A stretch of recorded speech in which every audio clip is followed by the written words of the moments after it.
We're continuing in our Advent series this morning through the book of Ruth, and we have been taking a look at how this little short book, and even though it's in the Old Testament, really is it's a Christmas story, and we've been seeing that mostly through these parallels that we see in both stories. A couple of weeks ago, we looked at the parallels of Ruth and Mary and these incredible examples of obedience and faith in God in their journeys.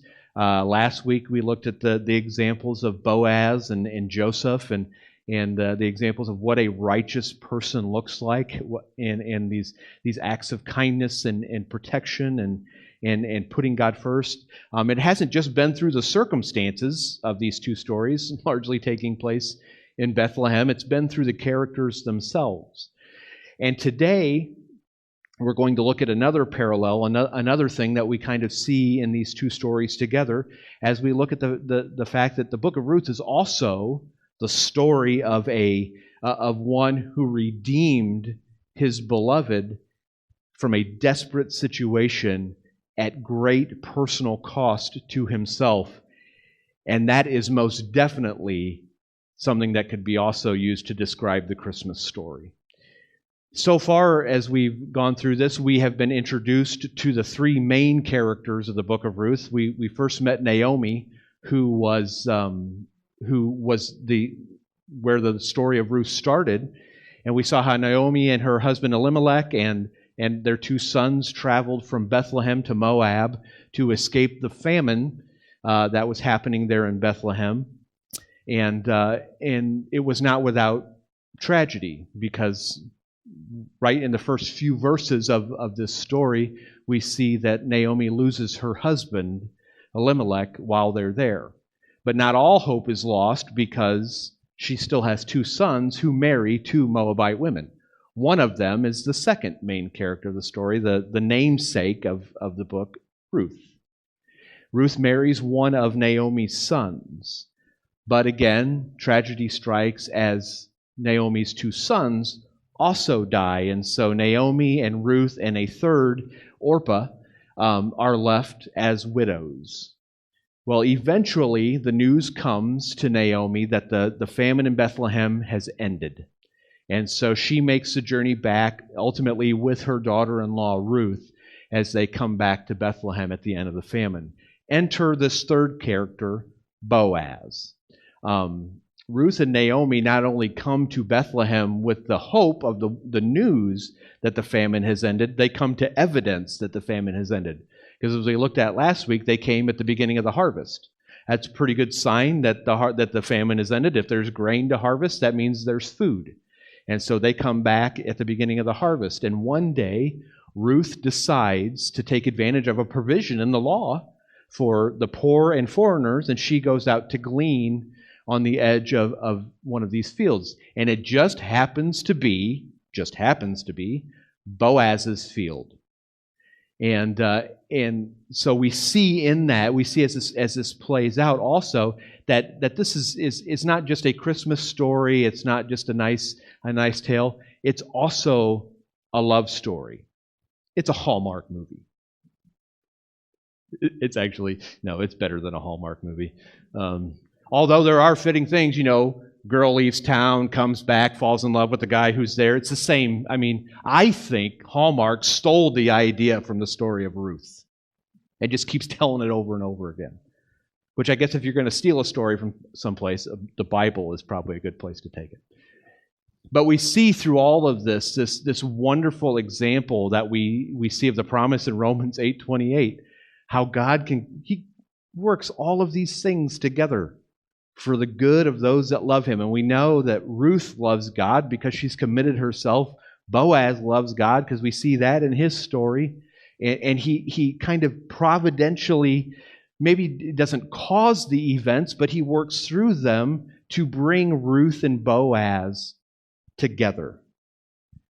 And we find out that Boaz is a guy that's worth meeting because he offers this kindness and protection and care for Ruth while she's harvesting in his fields. So chapter 2 last week kind of ended on a happy note. Boy meets girl. And the only way that it could have ended better was with a happy ending. Boaz and Ruth get married. They live happily ever after. Except that's not how chapter 2 ends. Instead, we hear this. And all the while, she, Ruth, lived with her mother-in-law.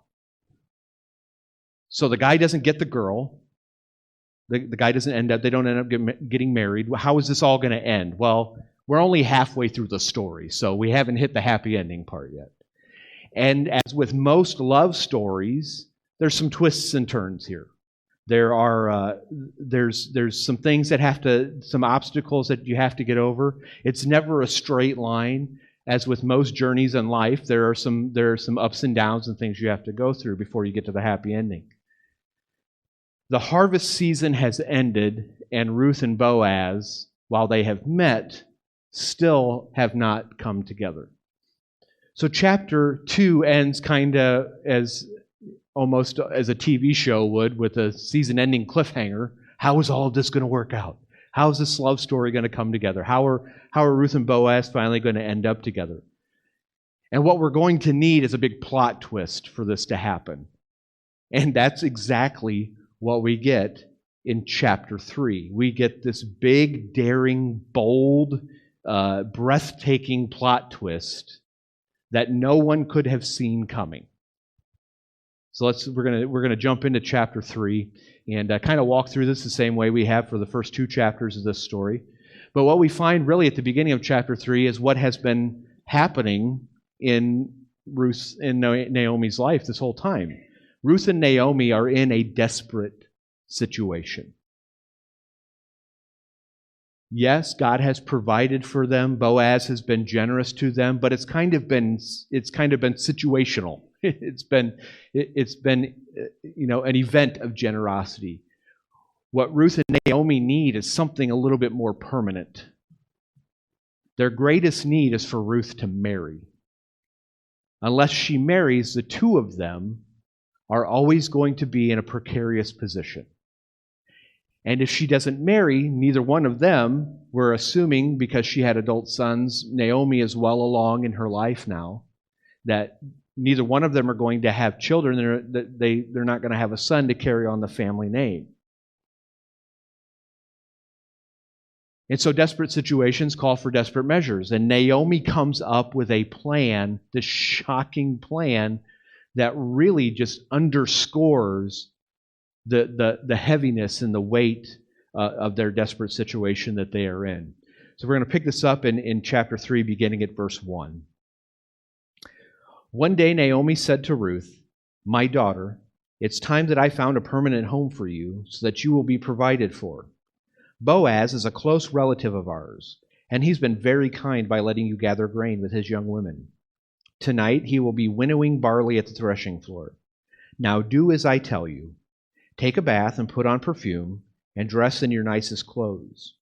Then go to the threshing floor, but don't let Boaz see you until he has finished eating and drinking. Be sure to notice where he lies down. Then go and uncover his feet and lie down there. He will tell you what to do." "I will do everything you say," Ruth replied. So she went down to the threshing floor that night and followed the instructions of her mother-in-law. So this is Naomi's brilliant plan. She's going to send Ruth to Boaz in the middle of the night, down at the threshing floor, to lie down at his feet and then suffer whatever comes next. It's a desperate plan. It's a reckless plan. Kids, they're out there, don't try this at home. Naomi's situation is so desperate. She's risking everything, not only for her, but for Ruth, by asking her to do this. And she's doing it in the hopes that it will finally bring Ruth and Boaz together as husband and wife. Now, this whole plan to us sounds weird, but it's not as if Naomi is doing this blindly. She knows a lot of stuff that we don't necessarily know. She knows a lot of the situation that she's sending Ruth into. And it gives her a glimmer of hope. she knows that Boaz is a kinsman or a close relative of her deceased husband Elimelech. Now, you might remember last week we talked about this a little bit when Ruth came to Naomi and told her whose field she was gleaning in or harvesting in. Naomi knew the name right away. She said, "The Lord bless him. This man is one of our closest relatives, one of our kinsman redeemers." The New Living Translation says family redeemer, but I like the term kinsman, so we're going to use that. So what is a kinsman redeemer? Some of you might have heard that term before, but you're not familiar with what it is. Well, a kinsman redeemer is basically this: a close relative who is responsible to help a family member out in their time of need.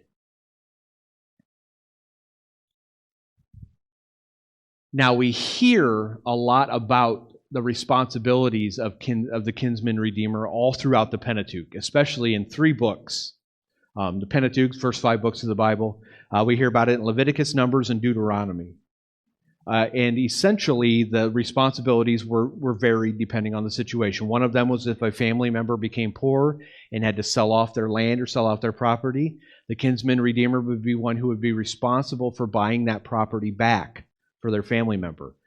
They were responsible to buy back family members who had been sold into slavery, or to avenge the killing of a close family member. And then there was the special situation, which we are encountering here in the book of Ruth, the case of a widow who had no children. In this case, the man's brother, or as it went down the line, was to marry the widow, and the first son she bore to him would carry on the name and estate, basically, of the dead brother, so that his name would not be blotted out from Israel. What Naomi is hoping is that Boaz will be this kinsman redeemer for Ruth by marrying Ruth so that the family name will continue. So essentially what she is doing in sending Ruth to the threshing floor and telling her to clean up, put on perfume, put on your best clothes, is she is preparing her as a bride. Ruth washes and she perfumes herself. She puts on her best clothes, and then she leaves for the threshing floor. Now, if you don't know what the threshing floor was, it was just a place where when they harvested the grain, they separated the wheat from the chaff. That was basically, and it was kind of, it was a storage facility too for the grain. So we pick the story up again in verse 7. After Boaz had finished eating and drinking and was in good spirits, he lay down at the far end of the pile of grain and went to sleep. Then Ruth came quietly, uncovered his feet, and lay down. Around midnight, Boaz suddenly woke up and turned over. He was surprised to find a woman lying at his feet. No kidding. So after a long day of work, of harvesting, and a hearty supper, Boaz lays down for the night to go to sleep on the threshing floor. And he's sleeping on the threshing floor because they didn't have fancy, you couldn't lock the threshing floor. The landowners would stay with their grain to make sure nobody came and stole it. And so that's why he's spending the night on the threshing floor.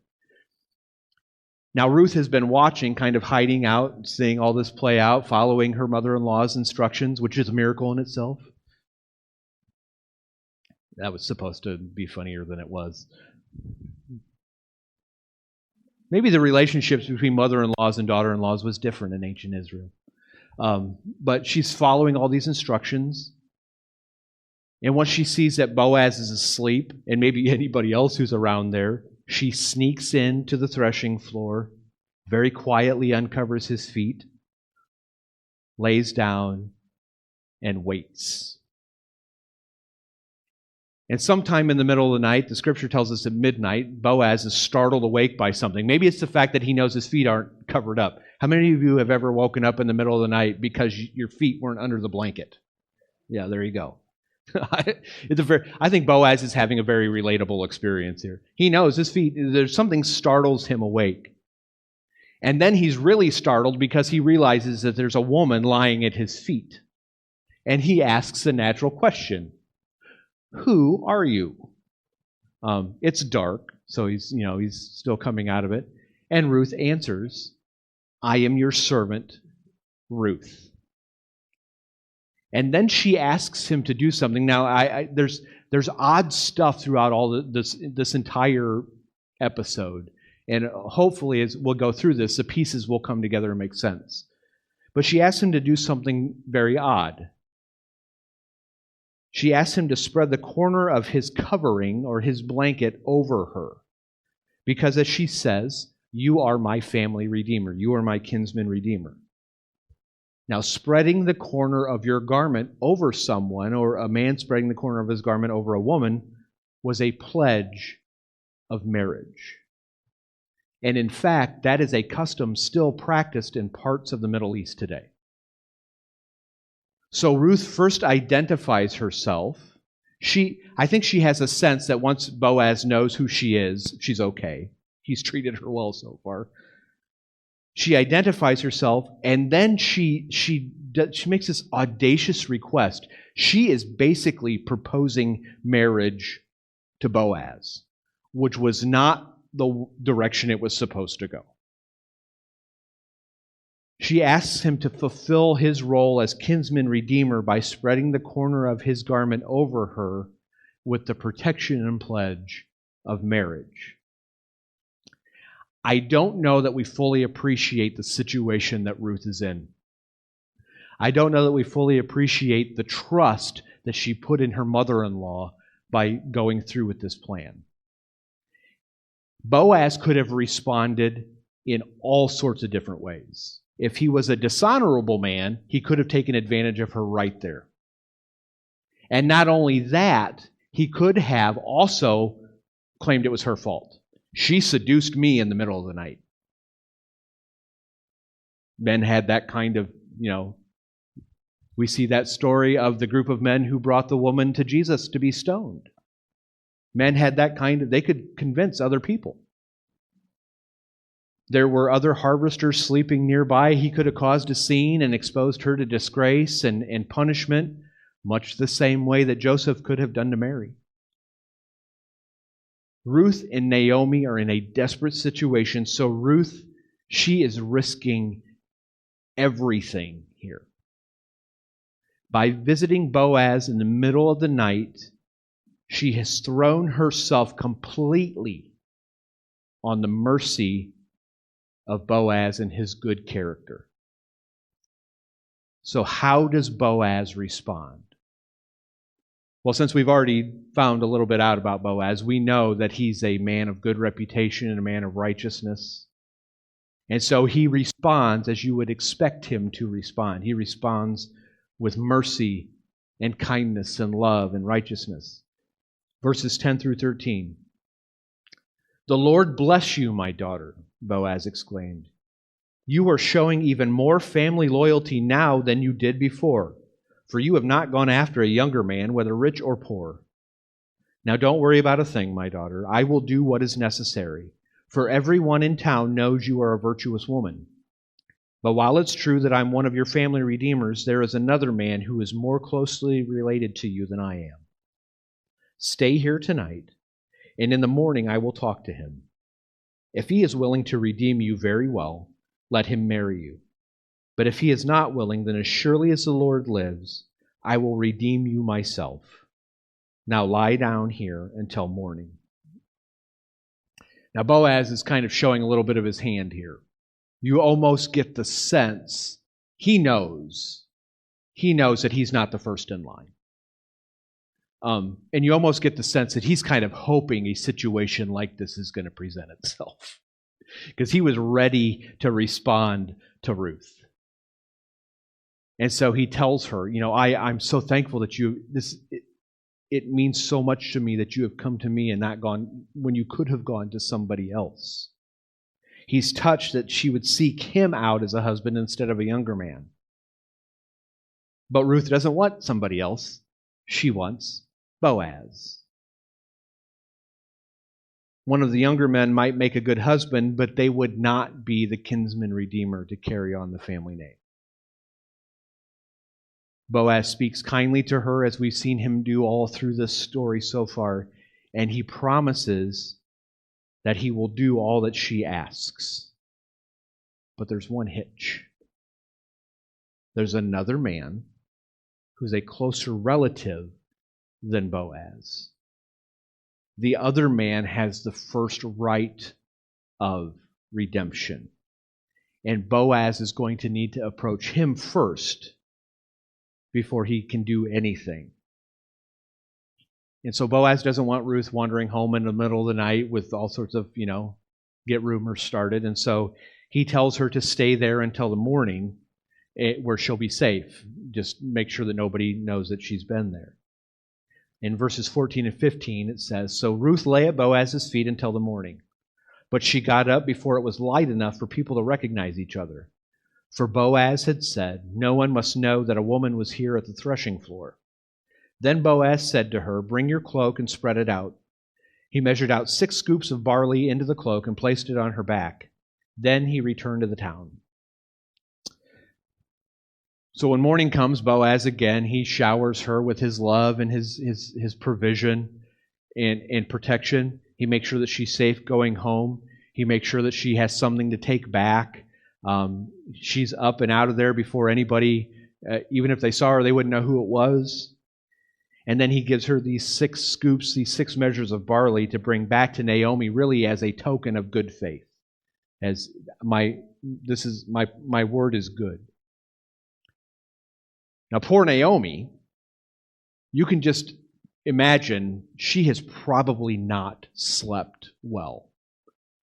She's hoping and she's operating on the knowledge that she has of Boaz, but until she hears back from Ruth, she doesn't have any idea how this went. Maybe Ruth didn't even make it to the threshing floor. So she's waiting for Ruth to come back to give her news. And when Ruth returns, she immediately asks her how it went. And Ruth says in verse 17, "He gave me these 6 scoops of barley and said, 'Don't go back to your mother-in-law empty-handed.' Then Naomi said to her, 'Just be patient, my daughter, my dear.'" You could say my dear as well. "Until we hear what happens. The man won't rest until he has settled things today." So Naomi, if you remember back in the beginning, Naomi had left Bethlehem full, went to Moab, and came back empty. And now God, through Boaz and through Ruth, is assuring her that she is not going to stay empty. She's not going to stay alone. She's not going to be forsaken. God has her.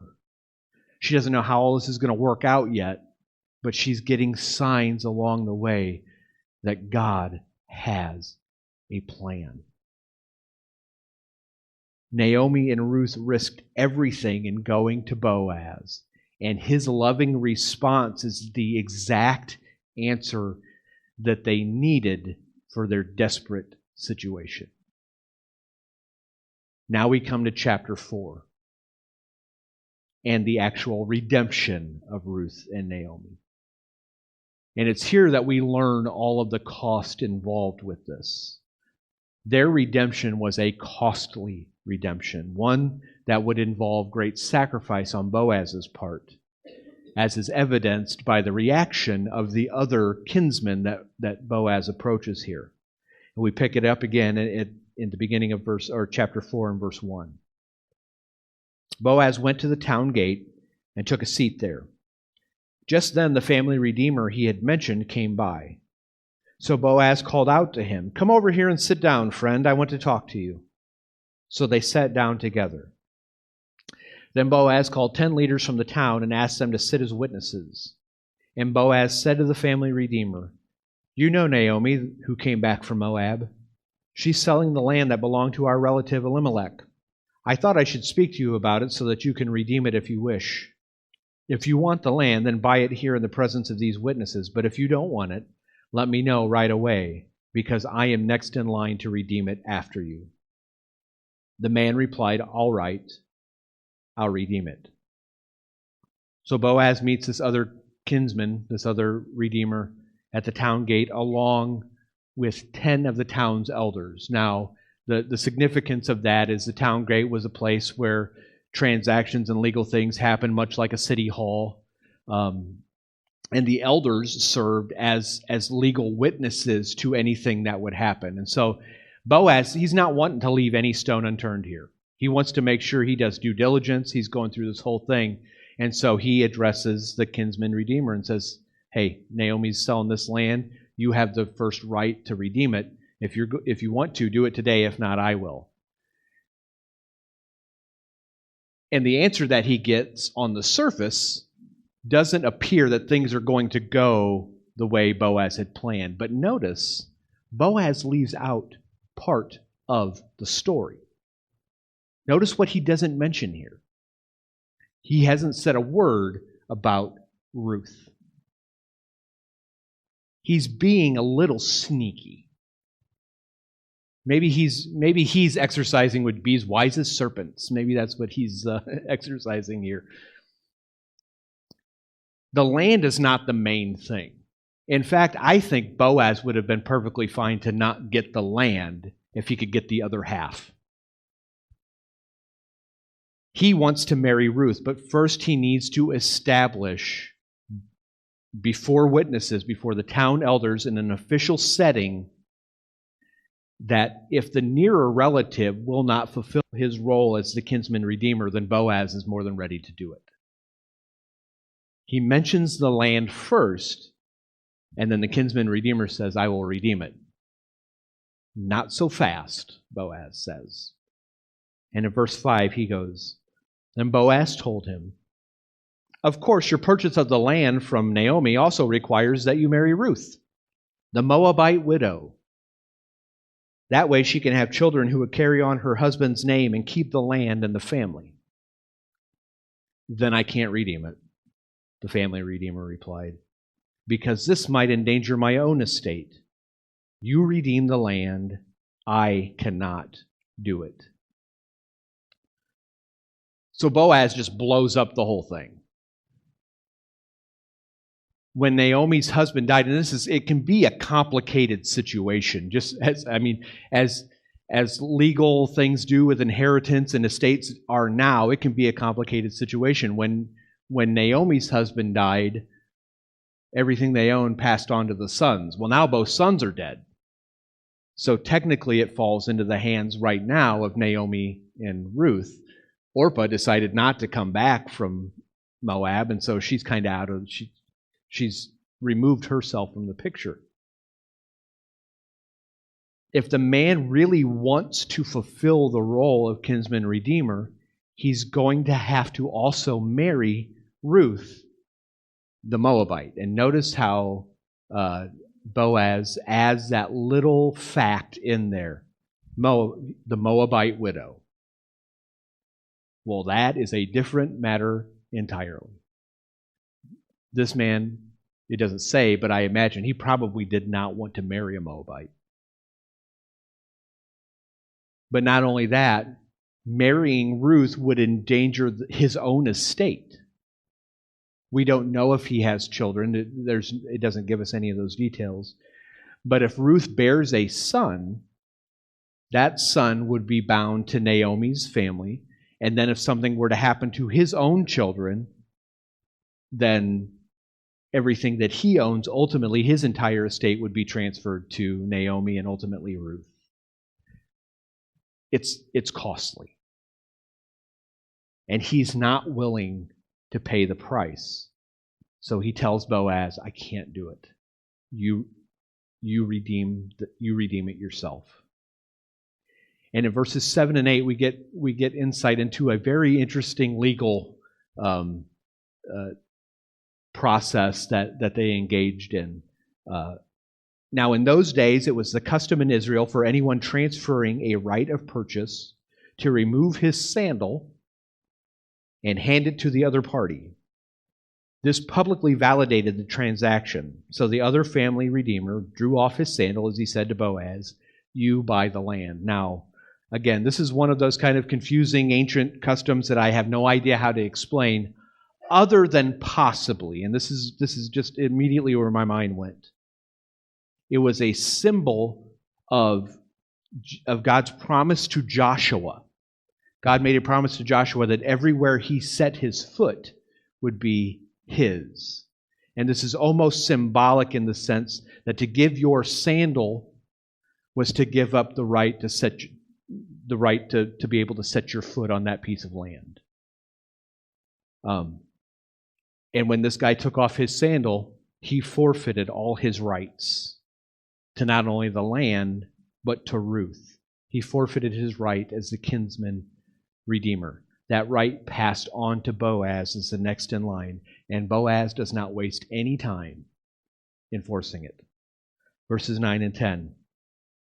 Then Boaz said to the elders and to the crowd standing around, "You are witnesses today that I have bought from Naomi all the property of Elimelech, Kilion, and Mahlon. And with the land I have acquired Ruth, the Moabite widow of Mahlon, to be my wife. This way she can have a son to carry on the family name of her dead husband and to inherit the family property here in his hometown. You are all witnesses today." So Boaz doesn't even go to Ruth, doesn't go to Naomi to give him the good news. He wants to make sure he's actually got good news in place to go deliver to them.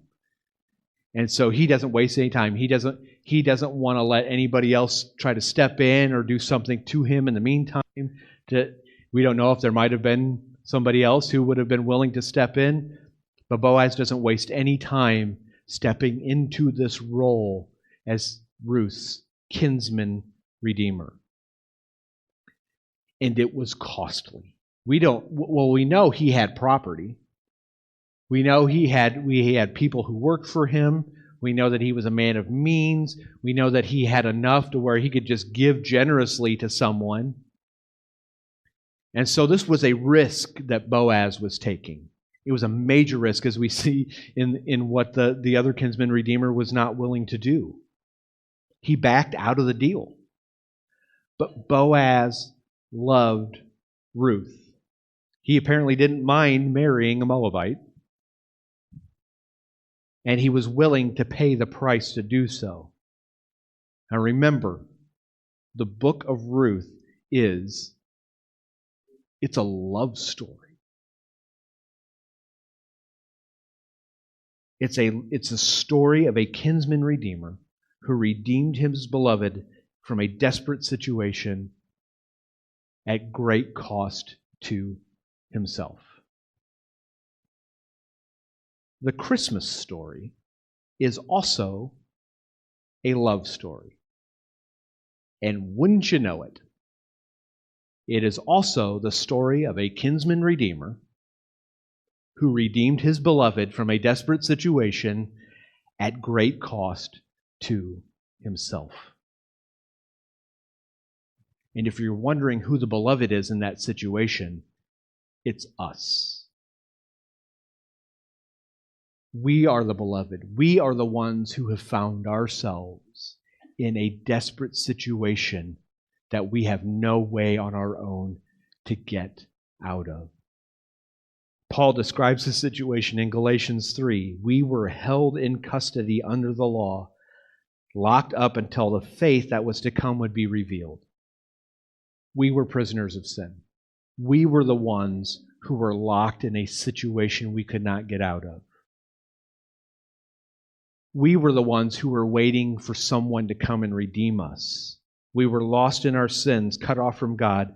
We were desperate and in need of a redeemer. And how did God respond to our desperate situation? Paul goes on in Galatians 4 to say, but when the right time came, you notice Boaz didn't move until the right time came. We wonder, they say God's never late. But I just heard somebody say this the other day and it stuck with me. God's never late, but man, he is last minute sometimes. I'm sure that's what it felt like to Ruth and Naomi. God, we know you're going to move. Hurry up. But you notice Boaz, at the right time, God, at the right time, sent his son, born of a woman, subject to the law. Boaz was subject to the law. He followed all of the necessary steps, all of the necessary procedures. God sent him to buy freedom for us who are slaves to the law so that he could adopt us as his very own children.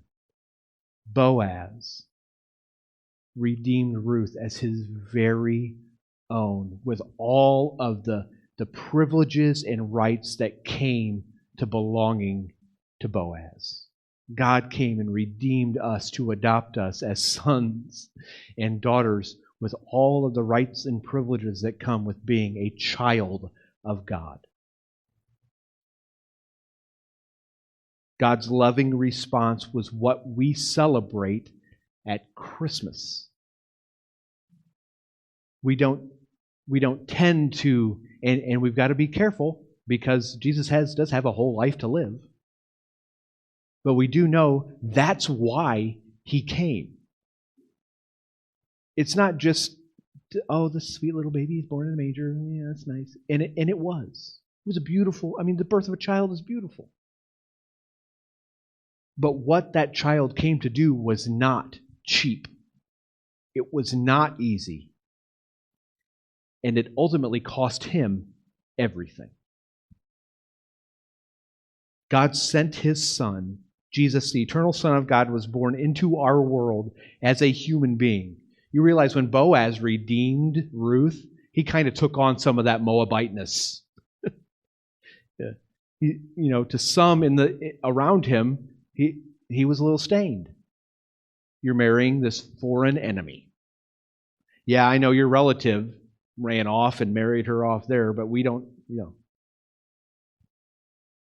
He became like us. He became kin with us. He was born of a woman, born under the law to redeem those under the law, to make us his very own sons and daughters. Jesus is our kinsman redeemer. He became our kinsman redeemer, and it was a costly redemption.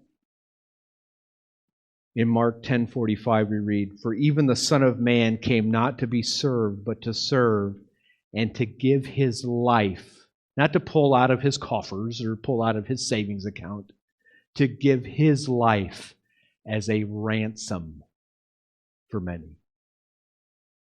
Just as Boaz didn't ultimately serve himself, but served Ruth and Naomi, so Jesus came not to be served, but to serve. And it cost him dearly. You realize it cost him far more than it ever cost Boaz. The other kinsman redeemer was worried about risking his estate. Jesus left his estate. Just left it. To come here. To be one of us. And when he came here, he did not come with the amenities that we have. He was born in a barn. He was born among livestock. He was laid in straw.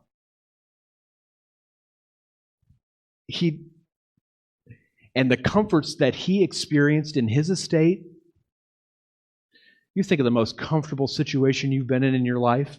Not even close.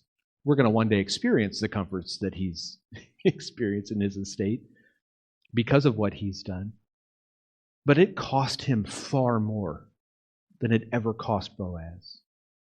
He left his estate for us. He left the glories of heaven. He came to earth, entered our world as a human being. He was forsaken by his Father. He gave his life. Ours was a costly redemption.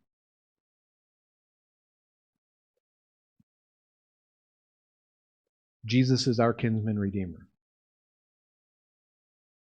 But just like Ruth, our redemption is not automatic. We need to come to Jesus for salvation. Just as Ruth recognized her need and she understood when Naomi laid it all out there, here's what I need you to do. She recognized her own desperate situation, and she cast herself completely on the mercy and goodness of Boaz and on his love. We have to recognize our own desperate situation and cast ourselves completely on the mercy and grace and love of Jesus. And just as Boaz did not cast Ruth away, he responded lovingly to her. Jesus gives us his promise in John 6. Whoever comes to me, I will never drive away. Christmas is the story of a kinsman redeemer who redeemed his beloved from a desperate situation at the ultimate cost to himself. Jesus is that kinsman redeemer.